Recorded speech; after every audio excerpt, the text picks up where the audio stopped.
Hey everybody, this is Kara Nicole, your AZ Power Girl. You are listening to Comics for Fun and Profit with Kyle and Drew. You can follow me online at AZ Power Girl everywhere. And please support my new crowdfunding campaign for my new creator-owned comic book, Fire Bitch, on Indiegogo.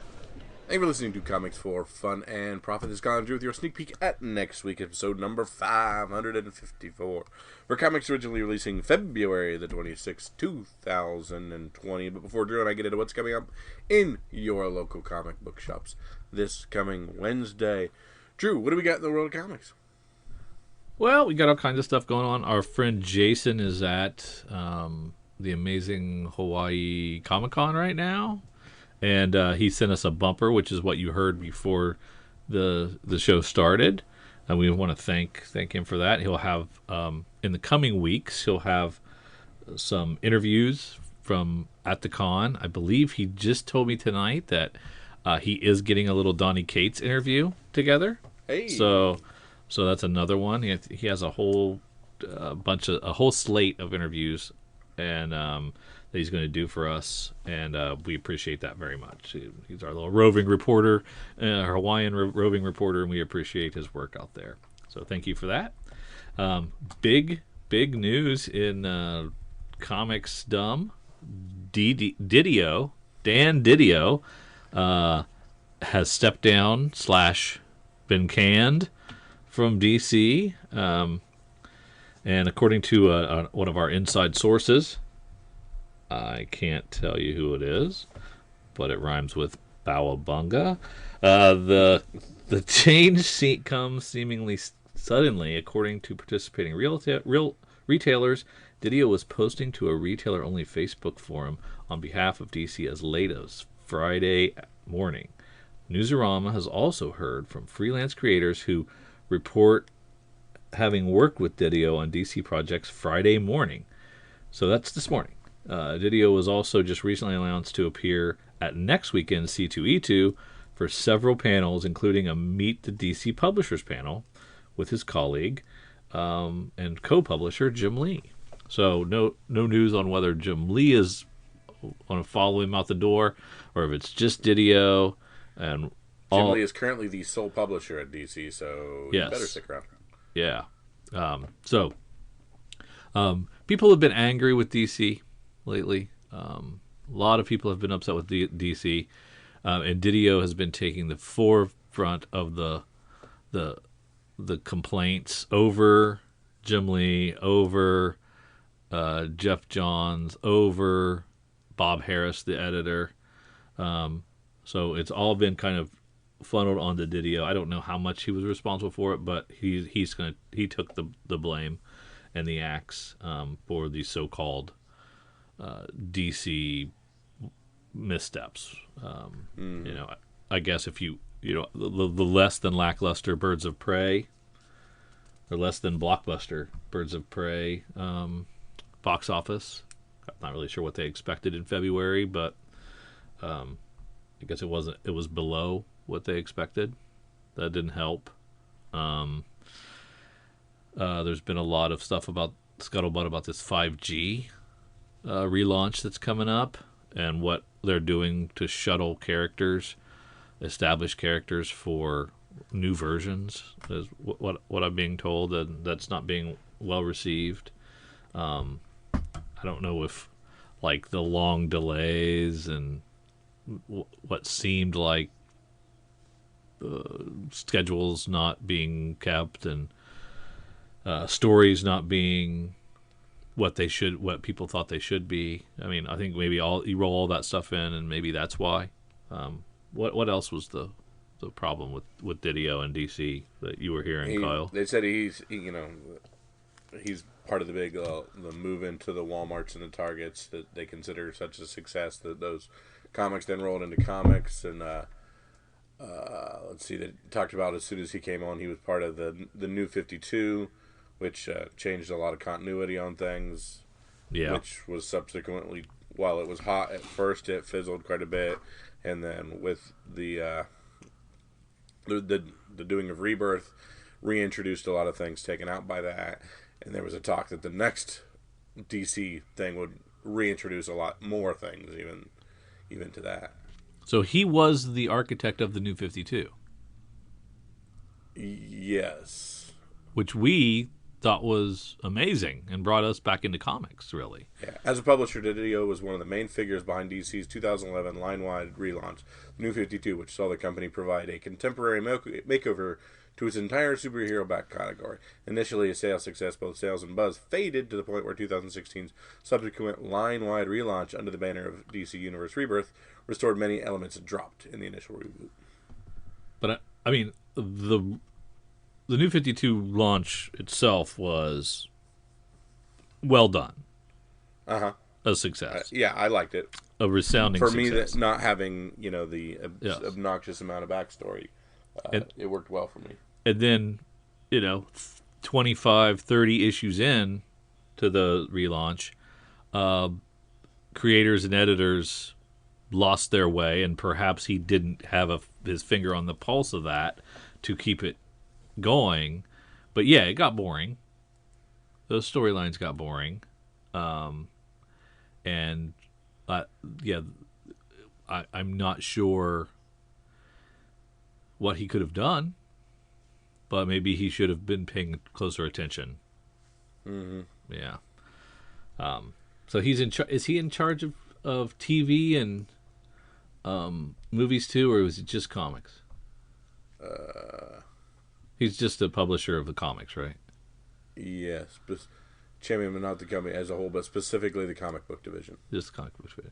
So yeah. So I mean, as New 52 waned, he should have tried to do something to keep it interesting, instead of just letting it languish and sputter until Rebirth,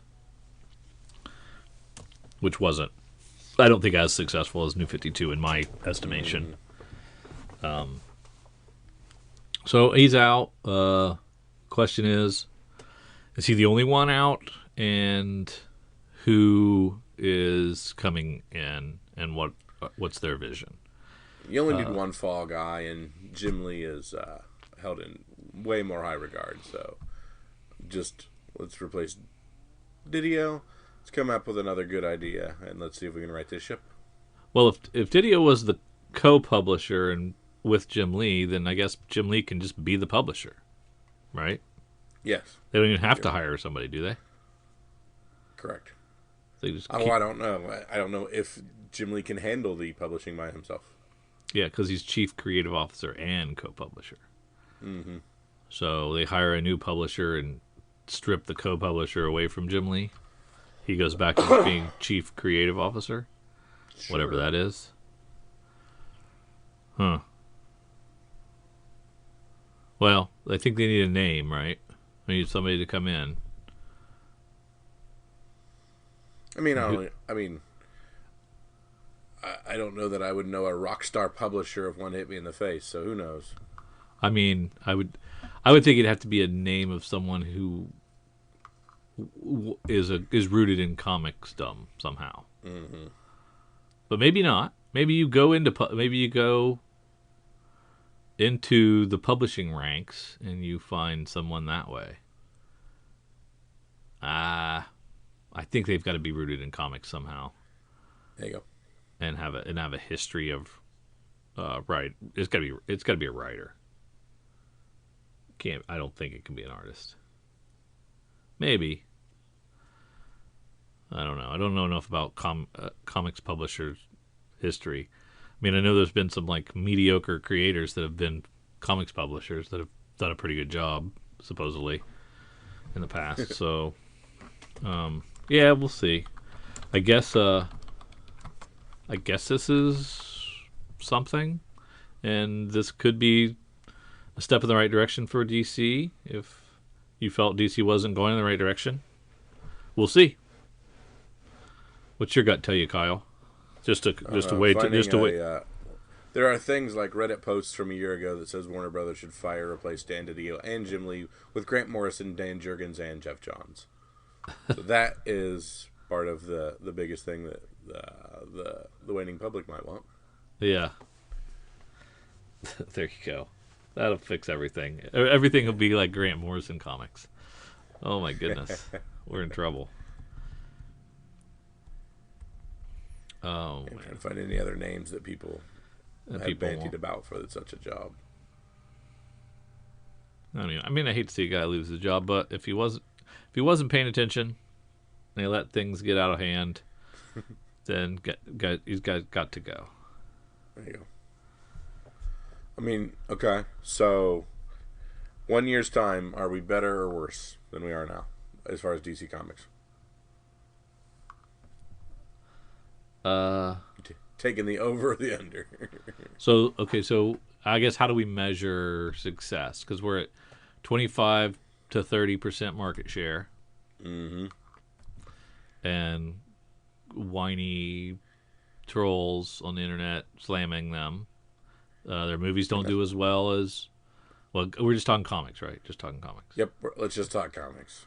So does that mean an increase in market share or an increase in? Or are they doing it? Because like DC's done nothing really in the past year or two aside from head downhill. Like if you're looking at the stock ticker, they're going down. Okay, so and what because of and you're saying sales wise or you're saying quality of comics, or both? Yes, both. So you have to. So then a year from now they have to sell more than they are currently selling. And the quality of their comics needs to be higher, perceived higher. Or just be healthier in general. Because it just seems like they're losing, I could care less if they're number one or number two. But they're number two with some things that I like very much. But they're not really doing much. Not enough they're of just them. kind of treading water. Like, oh, cool, we got 1,000 coming up. Let's just wait and rest on our laurels for, 1,000 issues kind of thing. Okay. I think yes. I think if all they do is infuse the company with new writers, new writing talent, that'll be enough to get some exciting things happening that improve DC's lot in life. That's my take. Yes, it's better. Okay. I'm gonna say worse. Okay. Maybe the grass is not always greener, but who knows? I'm rooting for him. I mean, big two for a reason, right? Yeah, but you don't want. I mean, I just think of like I started out so high on Nightwing, even with everything, and it's just ever since the New 52 run of Nightwing, it's just been downhill to the point where I don't really care about my favorite character anymore. Man, I think you're missing out because I think it's pretty good. Yeah, it's different. It's good. It's okay. I don't think it's great. No. And like I'm not getting good covers on Nightwings necessarily. I'm not getting the big awesome Matina covers on my Nightwings and stuff like that. And it's just there needs to be a shakeup, I think. Yeah, they don't. They haven't had good B covers for a while. Yeah. For that title for sure. What did we pick last week, Kyle? I picked Bang. What did you pick? Do you remember what you picked last week? As the pick. Can't remember off the top of my head. It was God Killers. I picked Bang. And then I immediately amended the Facebook book and said, no, it's obviously Batman 89. So, yeah, you said we were wrong. The pick of the week should have been what? Batman 89. And that is because why? The first cameo appearance of Punchline, the girlfriend of Le Joker. And okay, this is Joker's girlfriend. Different version, yes, other than the ones we've had in the past. And then Eric has sent us. What did he send us? So let's see. We've just been talking about Punchline coming up. So technically, we saw Punchline very small on the cover of. So on 89 in 89 we get her cameo appearance. In next week's, I mean we're jumping the gun on pick of the week for next week, but Year the Villain, Hell Arisen #3 is supposed to be the first full appearance of Punchline. Okay. We're supposed to get the cover appearance of Punchline, I'm told, in Batman 92. Okay. And then we get a whole bunch of other places where Punchline's supposed to appear as well, including some Nightwing stuff. Batman 94, Joker 80th Anniversary, Batman Secret Files 3, Nightwing 72, Nightwing 73, Nightwing 74. So there's a reason to read Nightwing again, Kyle. Absolutely. Yeah. Yeah. That's cool. Yeah, so like the biggest thing right now is oddly enough in DC, and oddly enough in this Batman 89, which I went up the road to our local. I had a buddy of mine go on Wednesday, the second they opened the shop, to pick me up a cover A and cover B. And guess how that went, Drew? I'm guessing the Diamond didn't ship them. Yeah, something happened, and there were none available on the shelf. What a surprise. Not a single one. Even though generally there's, 20 extra copies. That's amazing. It's amazing like how that happens every single time. Yeah.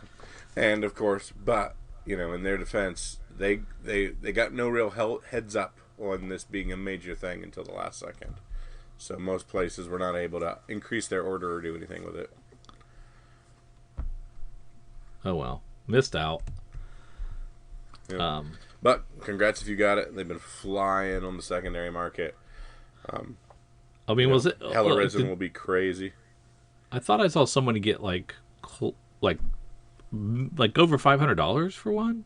Is that possible? That I don't know. I saw them going for 30 right off the bat, and then I stopped looking because I didn't have any, so I got mad. Yeah, I no longer care if I don't have any. Like, who cares?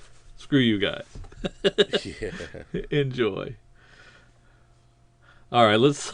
Speaking of missed opportunities, let's see how we did on the Comic-Con rankings for January. We were a little low, but we did get one thing right. I think, Kyle, you said the top two. Did you say top two or top three were over 100,000? Yeah, I think I said top three, and you said top two. Okay, I said top two. All right, so I won that one. Yay! But we lowballed Wonder Woman. I think we said 125. I didn't think it'd be over 150.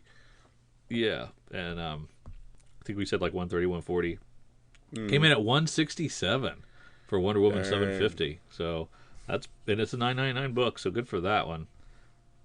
Thor #1, surprisingly, I thought did 158, 872. That's a big number for like the fourth #1. Chasing a lot of covers on that one, I think. Must be. First Star Wars did almost 100,000. Not quite the million that the first relaunch did. So like 1% of that first one, or is that 10? Yeah. Is that 10%? That's 10%. So yeah, Star Wars didn't quite crack 100,000. No surprise. X-Men 4 and 5 sold very well, 93,000 and 80,000. Yeah, right where we thought they would. Yep. Then Guardians relaunch 66,000. That's kind of a disappointment, I'm guessing. Batman 86 at 61,000. I'm guessing there's a B cover somewhere down the line. Amazing 38 and 37 and 57,000 apiece. And running out the top 10 was Star with 56,000. So drops off pretty precipitously there. Yes, as it goes down. And I don't know if there's. I'm not looking. I don't see another Batman yet. So was there only one cover for Batman? No, there's no way. And the little game I like to play is how far down do we have to go before we hit a non-big two? And the answer is 40. Who's 40? Who's 40? Spawn. Spawn's now the highest ranking non-big two comic. Yeah, with 34,000. Wow. It's fallen since its 300th issue, hasn't it? Yeah. Yep, back down to Earth. People were excited, and now they are not. Dang, that's crazy. Go down to 40 to get a non-big 2. Man, that is not good. That is not good. No. And then we got a comic has to be at least $1 to be on this list, right? yes. Okay, because I couldn't remember because the dollar comics were. I couldn't remember if Yes, if, dollar comics 99 were- cent won't get you on there. That's right. Quarter comics. We always wanted to know the numbers on those, Yep. and we weren't allowed to. Gotcha. Well, but that's the last time we had a ruling from Diamond. That's what it was. But they change their mind all the time. They do what they want when they want to do it. What else is popping up off on this that looks interesting? A lot of no numbers. I mean, man. Like, you're looking at these, like, Web of Venoms. Like, they're launching at rank 47. They're launching at 30,000. I mean, they're dead before they hit. Yeah. These weird one-offs. Yeah, it's so weird. Everything from Aftershock is below 3,000 or 2,000. Yeah. Man, Shoplifters will be liquidated as 1,100 copies. Come on, you are obsolete. 1,600. These are good comics. And all these the ends are just blah. But, like, at rank 76, Star Wars Rise of Kylo Ren, number 2. Big comic, big spec comic. A lot of heat on this book. Only 23,000. So, some wicked low numbers there. Yeah, so that's why the values are staying up. There's not too many of them out there.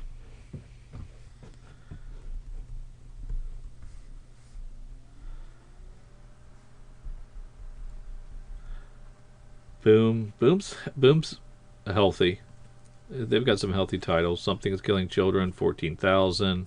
Once in Future, 13,000. Folklord's almost 10,000 on its 3rd issue. Red Mother, 2nd issue, at almost 9,000. So Boom's got some healthy titles. I would have thought that Aftershock would be able to compete in that realm, but Boom's really just dominating. Aftershock's just too. They just can't. They don't have the market share. Mm-hmm. I don't think they're going to get it because they've got a lot of quality comics out, and in only a couple of issues removed from their first issue, and it's a pittance. Not selling at all. They need to do something. But, I mean, we're traditionally down quite a bit. In January, February. So, I mean... January, February sucks. Yeah. So, yeah, you're right. Dark Horse numbers are just terrible. They got a lot of titles, but their numbers are just awful. And there's some good stuff in here. Everything, Steeple, Ruby Falls, Triage, Kill Whitey Donovan, Crone. I mean, there's some good stuff in here at least stuff that I read. But of course, the things I read and like are the lower selling ones. It seems like it's a bummer. It's just a we bummer. get into that a lot. I don't know if DC abandoning the B cover or the cardstock covers helped. I think it might have hurt him a little bit. I don't see too many of those covers anymore. So. Let's try to look. Detectives selling facsimile edition comics at 14,000. Interesting. Which detective was that? That was the Batgirl one. Oh, okay. That's a pretty good number.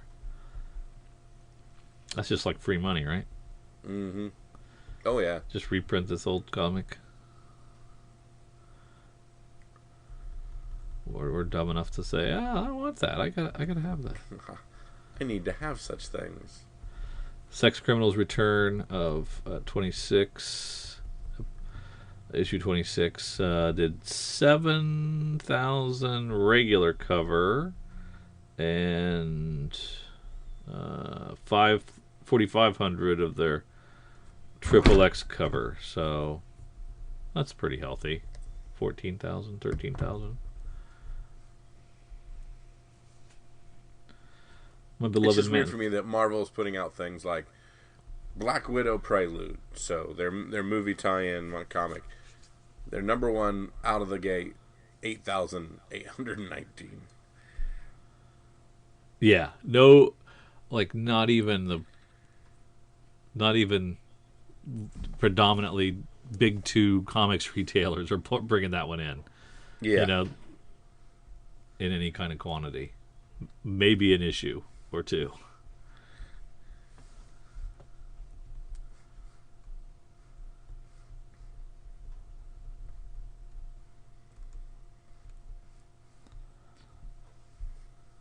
Interesting numbers. And yeah, there's like Marvel has a ton of books that sell between 30, 40 and 50,000. Yep. You know. So I think they have more of the middle of the road, middle of the pack type books. And of course then they have the 40 variant cover number ones that helps too. But of course.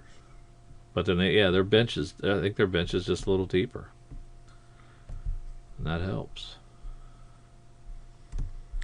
So while the numbers look low, that's just traditionally how they are this month. So Yep. we will slog through it and see how much higher it can get. We did get some surprises with Wonder Woman selling more than we thought. Yeah. Thor selling more than we thought, and Star Wars not being quite as popular as we thought necessarily. Yeah. Exactly.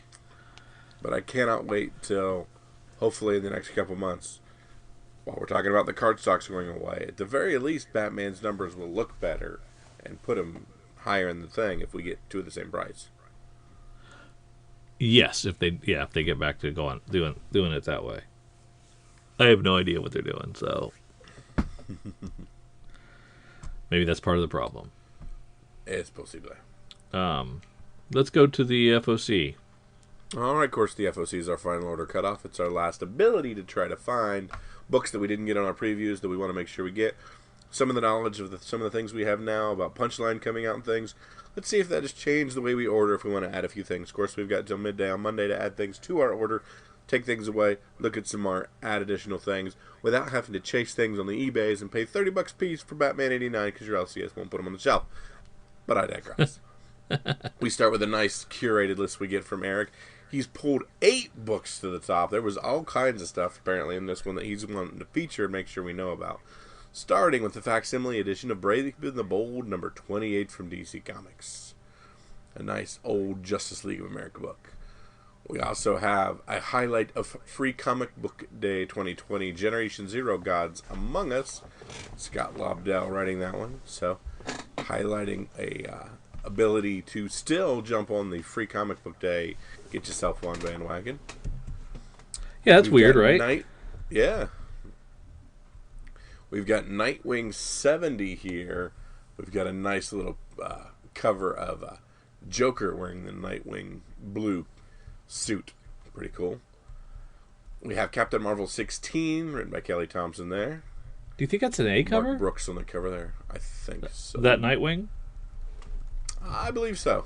Wow. Yeah. Interesting. I like it. Yeah. Outlaw number 1 for Marvel, an Eve Ewing written book with a Pepe Larraz cover. Spider-Woman number 1, Artgerm variant. Very nice looking cover there on Marvel.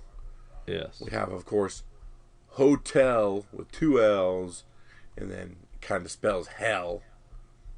104 from Artists, Writers, and Artisans Incorporated.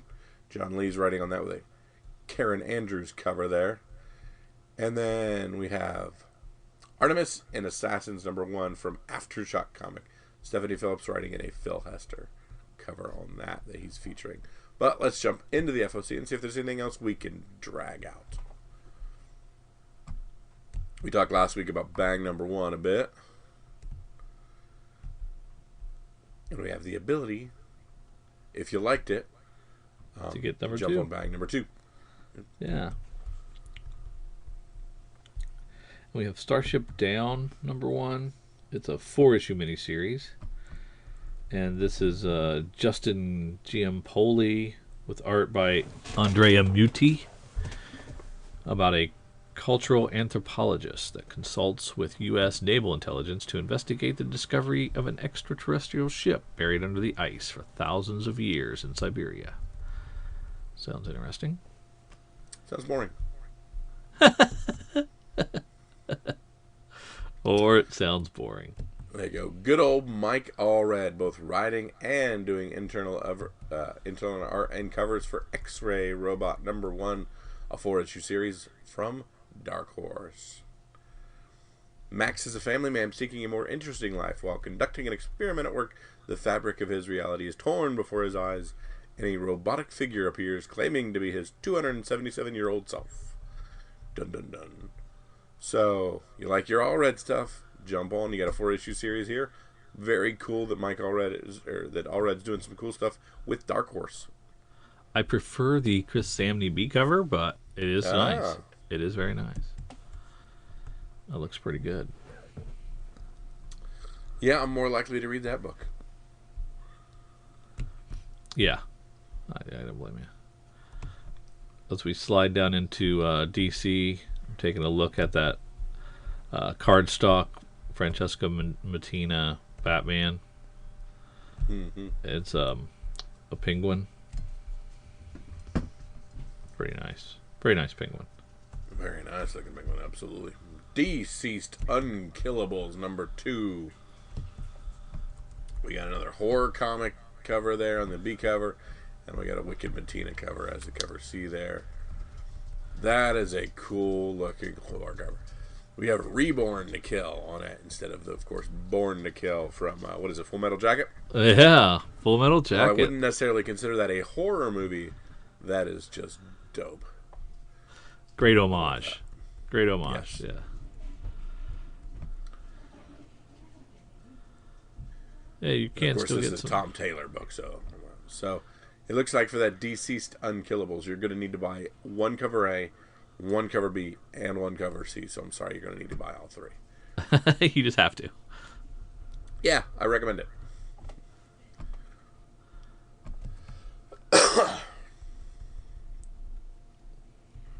I think this is this 100-page giant from Beyond the Unknown. Is I think this is a Walmart, maybe. Mm-hmm. I'm just assuming all giants first went to Walmart and came here. Yeah. But 100 pages. There you go. For $4.99, that's pretty good. There you go. So, while we're talking here about this Nightwing 70, how many Nightwings does it take for one Joker to strike to get to the real one? 4 Nightwings, and that's not even the Punchline. Okay. While that seems like a weird solicit, now that we know Punchline, haha, we may want to jump into this Nightwing 70 here. Yes. Yeah. And it's a great cover, so... Yeah.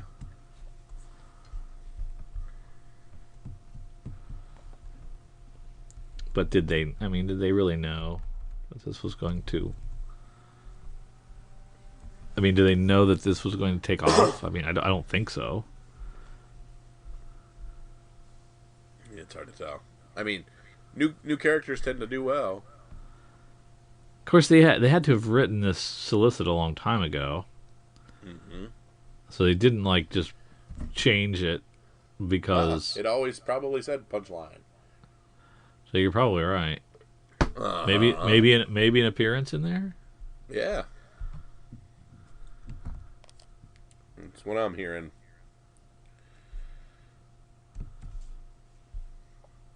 Interesting. Some more Hill House with Plunge. Number 2.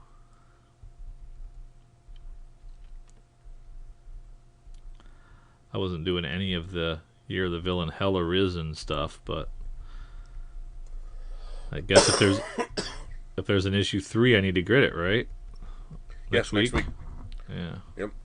We will talk about that in our sneak peek.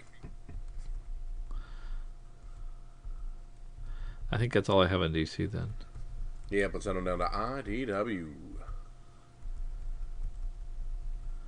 Definitely nothing there. TMNT continuing with their ongoing. I always check the Eastman cover just because it warms my heart, and I'm not allowed to see it, so screw you, Kyle. I'm not allowed to have it. Let's see what Image has for us. We got Die is back. So Hey, Robert Kirkman, Chris Burnham, Nathan Fairbairn. It's a new story arc. That is the first 8 issues were fantastic. It was a surprise release that we couldn't order or was FOC only or something. So, did you know this was coming out? no. So are we still FOC only? We might be. So I'm getting myself one because I really like this There you go. a lot. Again, a rarity. We're doing an 8-issue story arc, so that's crazy. It's a big, thick trade paperback for that first one. Or is it 2 4-issue trades? I don't know. You told me the first arc was... Did I say it was 1 trade? Yeah. Oh, that's very generous. But that's Kirkman. He doesn't need the money, so he can do stuff like that. True. We got a Lazarus Risen appearance, so another quarterly edition. $8, but it's like 2.5 issues. So it's not too bad. Yeah. It's well done.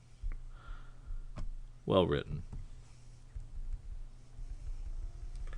Undiscovered Country with its 5th issue. Yeah, and a Phil Noto B cover. That's nice. Yeah. Alright, let's see what we got from Marvel.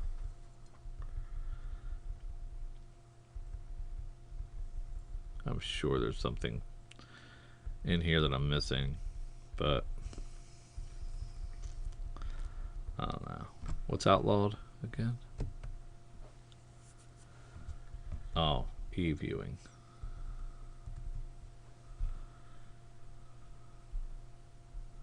No. No.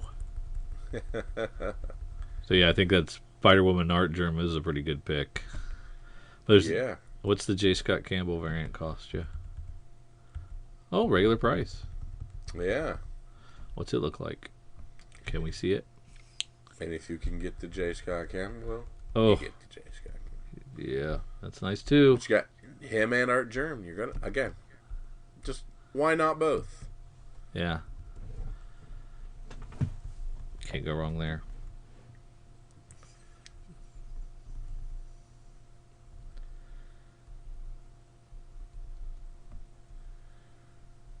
I think that's all I have for Marvel. Sorry, I'm too busy looking at Spider-Woman covers. Yeah, you already talked about Outlaw.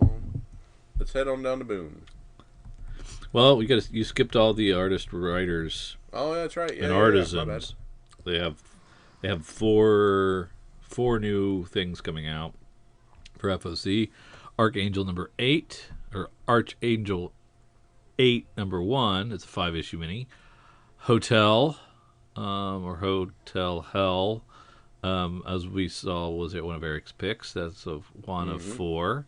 We've got Red Border number 1 of 4, and Resistance number 1 of 6. So these are all C4 FAP bundle item. Resistance was. I think so. Yeah, because it was Straczynski, right, and Diodata. You got it. And then we got Red Border, which was Jason Starr, Tim Bradstreet doing the cover.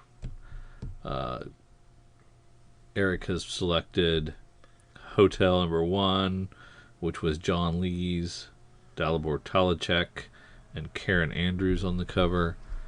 And the other is Archangels 8, which is Michael Mordecai, C.P. Smith, and Snakebite Cortez with Jeff DeCal on cover. So this new upstart publisher's launching their line, man. Get it on the ground floor. Good stuff. There you go. Now, as we go down to Boom, we see Alienated on its third printing now for the first issue, Yep.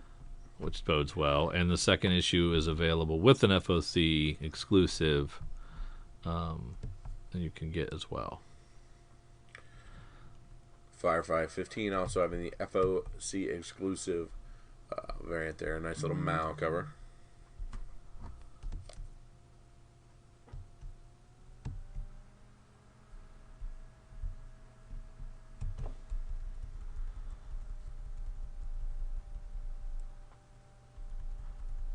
Heartbeat, I'm enjoying that. Of course, Something is Killing Children, I'm enjoying that a lot. Did you already talk about Wicked Things? Wicked Things has an FOC exclusive. It's John Allison doing the writing, who writes Steeple over at...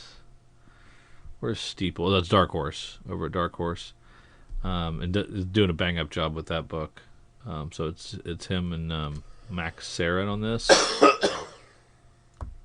But this is, I think, a Giant Days spinoff, maybe, or related to Giant Days, which I don't read, so that's not going to help me.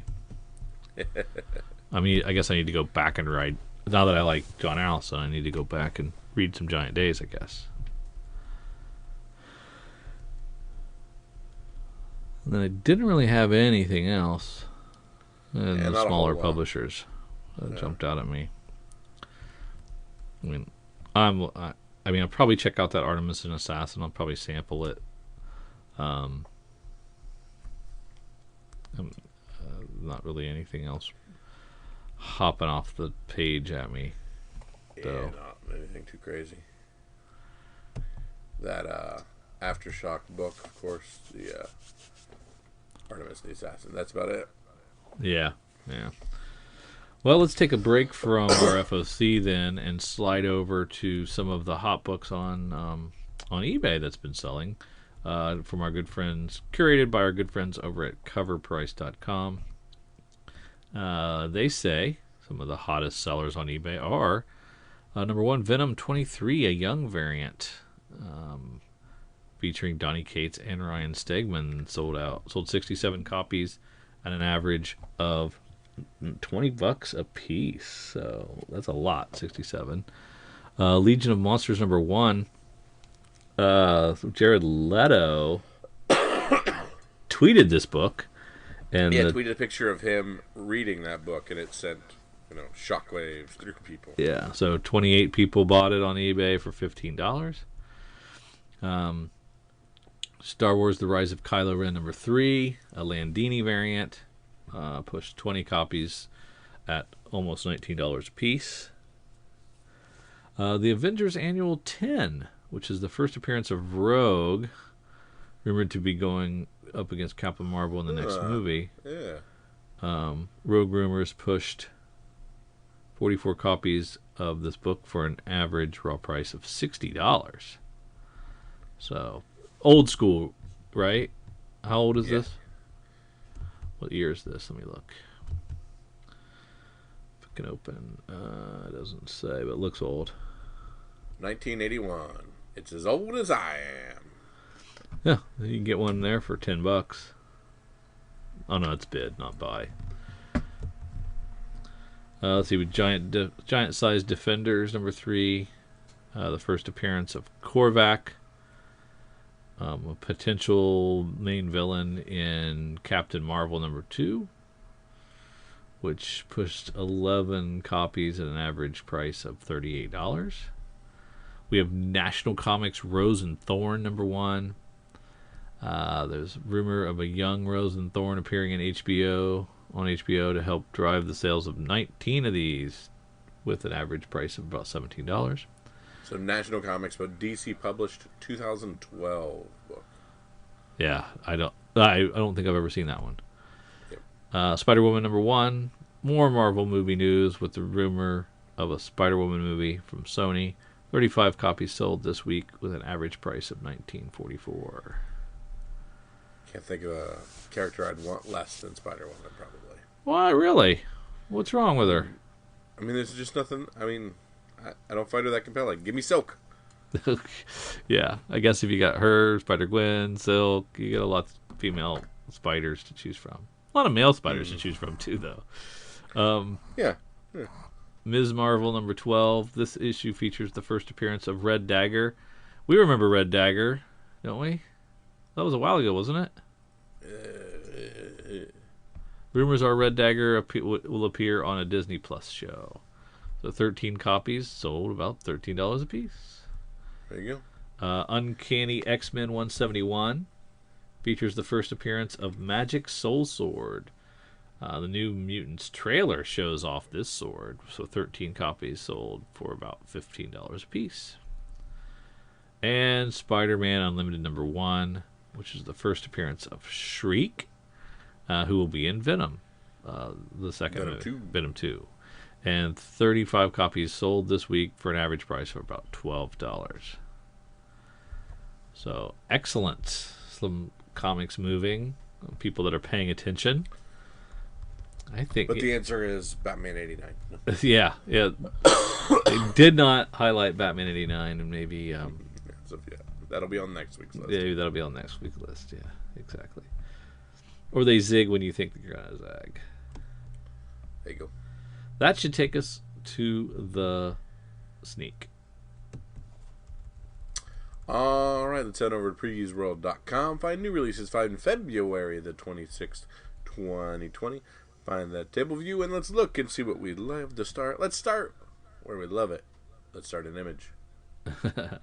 Well, I'm happy to see a Sex Criminals 27 and an Ice Cream Man 18.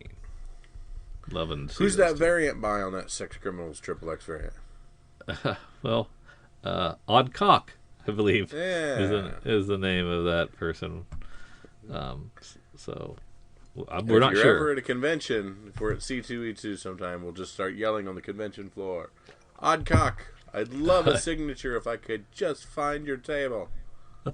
Where is Odd Cock? Of course, at a comic convention, you're probably going to get a lot of volunteers. Yeah. All right, let's head on down to Dark Horse, where we talked about Bang and the ability to, pick up the first one and read it. Yeah. And FOC the second. We also have the second printing coming out of number 1 as well.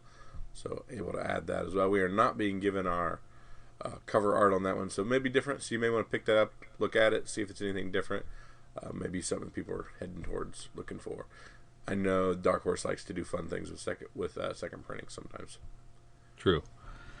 Hidden Society number 1 is a Raphael Scavone written book with Raphael Albuquerque on art. So the two Raphaels will be working on this book. And this is a fantasy book of deities, demons, and danger, where magic wins out over science and dark secrets, as dark secrets lie in wait. It's got something. It's got a nice look to the characters on the front cover. I think it's worth a sample for sure. Yeah. Of course, we have Tomorrow number 1 from Dark Horse. This is a Peter Milligan written book with Jesus Hervas on art.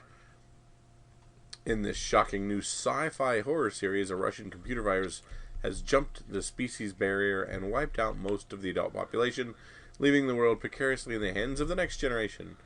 I feel like we've done this about 35 times, but I tend to like these books. Yes. And I guess for IDW, I'll let you tell me about Jenica number 1. That is your account. Okay. So Jenica, of course, being the female 5th turtle. We knew her before she was a turtle for a bit, and now we're going to follow her on some solo adventures as simply the new turtle, as she kind of tries to gain her footing. We'll see. Wish her all the We've got best. a brand new villain, so maybe worth dipping our toes in here, because a new villain in the world of Teenage Mutant Ninja Turtles might be something to graft onto. Yeah. I'm ready for DC if you are. How far did you get in Dying is Easy? Did you do the first and second one? Because I know you really liked the first one. I did like the first one and the second one. I haven't read the third one yet. Gotcha. Well, it's not out. It's not out. I was going to say third one's being available now. Yes. We have not done the second one yet. So down to DC Comics, we talked about Amethyst #1 and not really knowing what or who that really is. But if you Old read school Young relaunch. Justice, perhaps you might be interested. Yeah. I mean, we remember the old Amethyst comics in quarter bins, right? Yeah. Batman Curse of the White Knight, penultimate 7 of 8. Of course, our boy Sean Murphy writing and doing the art on that. Pretty cool looking book.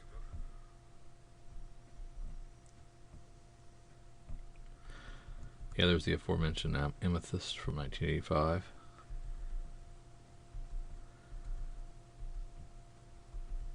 Got a new Leviathan mini.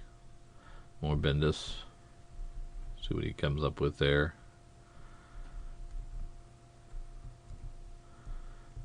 So is this Year the Villain Hell Arisen going to have a... Is that the one that's going to have a There we go, yeah. punchline in it? So that is our... What we're told is the first full appearance of Punchline in it. So we've got to cover A, we got to cover B, and you're going to want either of them. Either or both. Yep. Just empty the shelves. You just empty the shelves. Whatever's there, you just take them all. Is that what you're saying? I'm not going to tell you how to be you, but yes. If you were at a comic shop and they had a stack of them, how many do you take? 2 of each. You just take 2 of each. Okay. There you go. Because we're into this age-old conversation. We get the cameo in '89, so that's technically the first appearance. Or is the commonality going to graft towards the first full appearance here in this one? 180, 181, right? Yep. Exactly. Well, we know what history told us with 180 and 181. It was 181 that gets the money. Mm-hmm. So there you go. So it's You're the Villain Hell Arisen #3 that's going to get the money, I guess. Yep. So definitely run, don't walk to your comic shop to get this. Or in my case, even if you get to your comic book shop, the second it opens, for some odd reason, they'll be on eBay and not on the shelf. It's amazing. It's amazing. Yeah. Weird. Isn't that weird? Yeah, it's a business. Is that what it is? Down to Marvel. Well, I mean, look at it. Like if you owned a comic shop, Okay. and you kept track of stuff, and you saw what happened, would you not pull your copies off the shelf and sell them for the highest bidder? No, I think you have kind of a representation to let people come in and buy comics from the only retailer that can sell comics on that day. You can pull a couple copies, but to wipe the shelf and say, sorry, none are available for the general public when you are a comic shop, you suck. But I mean, comic book stores are the ultimate speculators. I mean, that's what they do. Correct. They buy low, sell high. That's all. But they speculate that's their job. on the fact that they want their general public going to buy that book. And if you take your general public I'm not saying granted, and anything that's hot, they can't get their hold of and will only give them the trash, they're going to leave you. I'm not saying pull it out of their, if they're out of pool box going, that you take them out of their pulls. Mm-hmm. I'm just saying you ordered a couple extra for the shelves. Oh, it got hot. I'm going to capitalize on that. No, because I capitalize on it. You're saying I can't go in and buy a mainline Batman title at an LCS. Come on, man. You got to have them on the shelf. That's what you do. Hey, I mean, I think they should have copies of every comic that comes out that week, but they don't. Mm-hmm. No. They pick and choose. But the best-selling DC title to not be able to walk in and get one? No. Yeah. I don't blame them. I'd do it too. But they're not telling you. They're just like, oh, no, we're sold out. No, we're not. You stole them. Because you're a bad person. Now, what I don't think... I think we've established this already, but to take the B covers and mark them up, that's problematic. Correct. I did feel like that was problematic, but I do see that occasionally, if something blows up, and you know it, well, you're a speculator too. You own a shop. There's not a... all comic shop owners are speculators. Awesome. So you keep doing that. So guess what happens when a book gets hot? Do I even bother coming to your shop anymore, knowing that you're going to screw it over and pull them for yourself? Well, you just got to beat them. You just got to get there first. Again, literally, Wednesday, opening day, the second the shop opened, on release day, there are 0 copies. You can't beat them. When Walking Dead blew up, we went to our comic shop, and they just had them a regular price in their bins. They weren't paying attention, so we could just buy them all. Correct. So we won that round. We could just go and get the Young Avengers Presents that had first Kate Bishop's, because they were just sitting there because they hadn't caught on to that yet. Yes. That's part of the game, right? Yeah, that was a different guy. I liked him. I liked everything he did. It's part of the game, man. I spend 2.5 hours, like 100 yards away from the comic book shop every Monday, and I don't even bother going in sometime. And I love digging through comics. I love it, but just knowing that there are no deals to be had in that store anymore, just because of the way he runs his business, then he'll scalp things and mark everything up. I don't care about his comic shop anymore. And this is just another reason why. So there's no reason to even go in knowing that he's going to scalp anything that even thinks about spiking. Okay, I gotcha. Makes sense. I understand your point. Anything else in Marvel? Have we even touched Marvel yet? I've started reading a bunch of... I started going back and reading Star Wars, Darth Vader, and some of the other Star Wars stuff from a year or two ago, because I'm in such a friggin' Star Wars pit at the moment. It's insane. And are you rereading or just now catching up? Really good. I started the Volume 2 Darth Vader series, which is the Darth Vader series that happens right after Sith. So it's essentially like Anakin, gets shredded by Obi-Wan on Mustafar. He's left for fiery death. The Emperor puts him in his new suit. He wakes up. He is now Vader. And boom, that's exactly where this book picks up. So it's like how Vader gets his lightsaber, how he becomes the Sith Lord, what he originally does, how he fits into the back end of Order 66. I started the first few of those, but fell off of it. And now I'm, What volume is this? I think it's Volume 2. Is it came out. Kieran Gillen or is it somebody, or Greg Pak? I can't remember. That's all right. Anyways, they're very good, and I've really been enjoying it.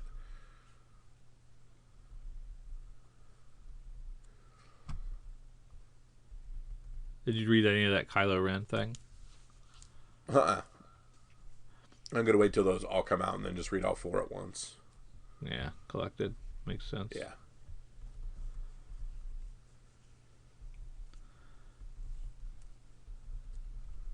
Let's see here.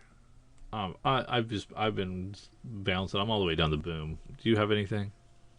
No, not really. Like I said, I was just looking at those Star Wars there in Marvel for a second.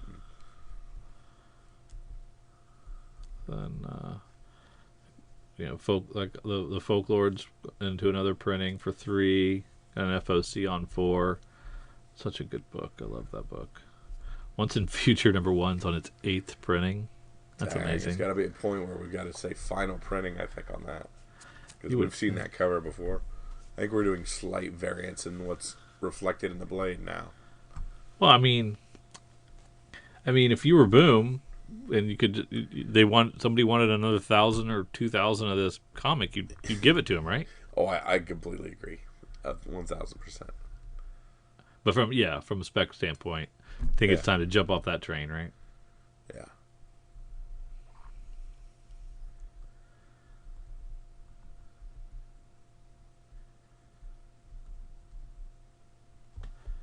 Conspiracy Area 51, number 1, by Hans Rodionov and Adam F. Goldberg,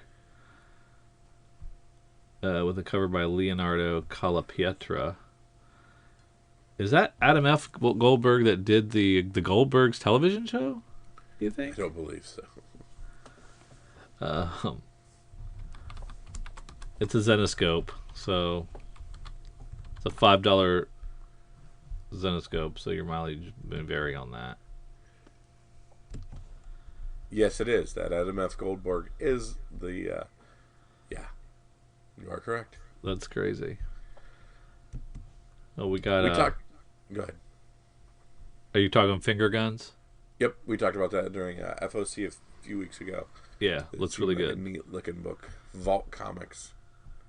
Yeah, it looks really good. I'm excited about that one. Looking forward to it.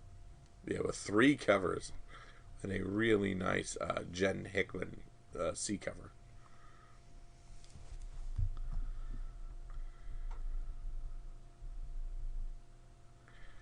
Kids, I've been ordering these like crazy, but I haven't read anything yet.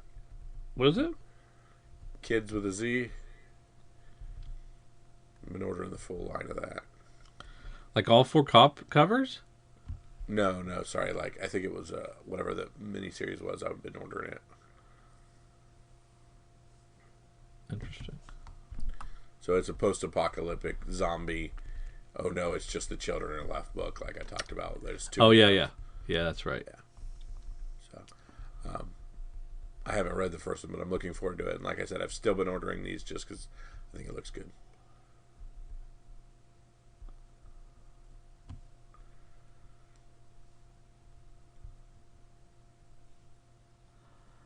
That's kind of all I see down the bottom half. All right, Drew, this is the point of the podcast where I ask you for your pick of the week. What's the one thing to make sure you pick up? You got to have. It's going to be the next Batman 89 that we don't miss. I'm going to let you go first since you called it early. So I'll let you take easy. this one first. Thank you, sir. Mine's, of course, The Year of the Villain, Hell Arisen, number 3. Your first full appearance of Punchline. Cover A is the nice cover. I like it. Pick it up. If you ended up with a Batman 89, put the 2 of them together and put a nice $50 on it. At least, yeah. I don't know what the market's going to be. Yeah. Actually, I'd probably Batman 89 might beat at 50 in and of itself by then. Yeah, I never know. I'm gonna give you Finger Guns number 1 from Vault Comics. Thank you, sir. So it is not a slam dunk guaranteed like Kyle's is, but it's a nice spec book. I think could be fun and could be a nice IP for Vault. Absolutely. Yeah, Batman 89, they're asking 50 for them right now by themselves. So yeah. Crazy.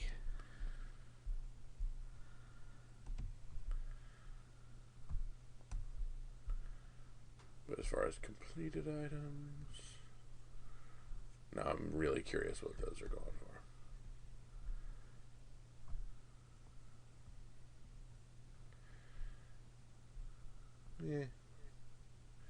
Yeah. Wow. Yeah, they're going big. In there, here I see there's an error comic. Someone got an error version of 89 that got the $300 for that you were talking about. Yeah, okay, that's it. The one that's the error variant. Or yeah. whatever. And then, I see 35. Yeah, so dang. It's crazy. It's crazy. Yep. Keep your eyes peeled. You can still make a lot of money. There you go. So, if you have found anything else in this week that you think's a big pick of the week, let us know. Send us something on the Facebooks, the Instagrams, Twitters, through Gmail, or any of that stuff. Tell us if you picked up an 89. If you were lucky enough to find one in your LCS, let us know. If you think Hell Arisen will be the bigger book or not, let us know what's going on.